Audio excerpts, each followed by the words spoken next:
వక్ఫ్ board bill విషయంలో గుడ్డిగా సమర్థించడం, ఇది ప్రభుత్వాన్ని అనుసరించాల్సిన, కేంద్ర ప్రభుత్వానికి మద్దతు ఇవ్వాల్సిన అంశం. అంటే 2013లో వచ్చిన సవరణ ఏదైతే దుర్మార్గమైన సవరణ సార్.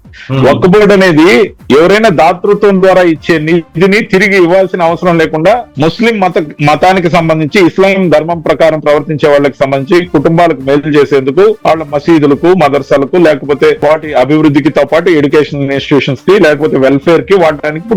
కానీ 2013లో దుర్మార్గంగా కాంగ్రెస్ పార్టీ ఇంకా మనం ఓడిపోబోతున్నాం, మోడీ గారి హవా మొదలైంది, వచ్చేస్తుంది బీజేపీ అని పోయేటప్పుడు తీసుకొచ్చిన సవరణ దుర్మార్గమైన సవరణ. సార్, ఎవరైనా దానం ద్వారా స్వీకరించాల్సిన నిధిని ఈ ఆస్తి అంతా నాదే, ఆ స్టేడియం నాదే, ఈ రైల్వే స్టేషన్ నాదే, ఆ పార్లమెంట్ నాదే, ఆ గుళ్ళు గోపురాలు నాదే, ఆ విలేజ్ మొత్తం నాదే, అసలు మీరుంటున్న ఇల్లు నాదే, మీ పార్టీ ఆఫీస్ నాదే, మీ పత్రికా కార్యాలయాలు మావే అంటే దాన్ని దానం ఇచ్చినట్ట, లాక్కుని కబ్జా చేసుకున్నట్ట.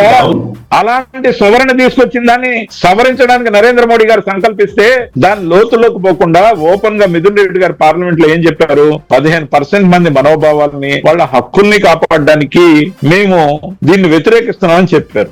చెప్పకనే చెప్పేశారు కదా, మీరు 15% మంది మనోభావాలని, వాళ్ళ హక్కుల్ని అని చెప్పారు. నిజంగా అయితే వాళ్ళ హక్కుల్ని కాపాడడానికి బయలుదేరింది నరేంద్ర మోడీ గారు. అంటే పేద ముస్లింలు వంచబడకుండా, దుర్మార్గంగా కబ్జా చేయకుండా 9,44,000 ఎకరాలు ఏవైతే ఉన్నాయో వాటికి సంబంధించి ఆదాయం కేవలం 166 కోట్లు మాత్రమే పోయిన సంవత్సరం వచ్చింది. అంతకుముందు సంవత్సరం 163 కోట్లే వచ్చింది. సచార్ కమిటీ నివేదిక 2006లో దీని మీద వేస్తున్నప్పుడు 2006 లెక్కల ప్రకారమే 16,000 కోట్ల రూపాయల ఆదాయం వక్ఫ్ బోర్డు భూముల ద్వారా రావాలి. ఆ వచ్చిన ఆదాయం వక్ఫ్ బోర్డుకు సంబంధించిన ప్రజలకే ఖర్చు పెడతారు, ఆ కమ్యూనిటీకే ఖర్చు పెడతారు. అదే ఈ రోజున 2025లో అయితే 25,000 కోట్ల రూపాయల ఆదాయం రావాలి. కానీ 166 కోట్ల రూపాయలు లెక్క చూపించి పేద ముస్లింలు వంచిస్తున్నారు.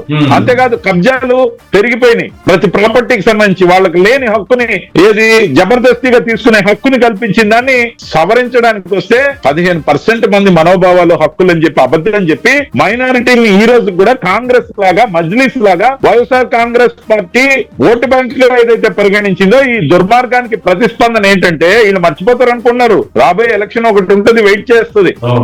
ఖచ్చితంగా కూడా 85% మంది వీళ్ళకు వ్యతిరేకంగా తయారు. ఇది క్రిస్టియన్లకు వ్యతిరేకం, హిందువులకు వ్యతిరేకం, పేద ముస్లింలకు కూడా వ్యతిరేకం. వీళ్ళు చేసిన పని 97% ముస్లింలు వంచబడ్డారు సార్.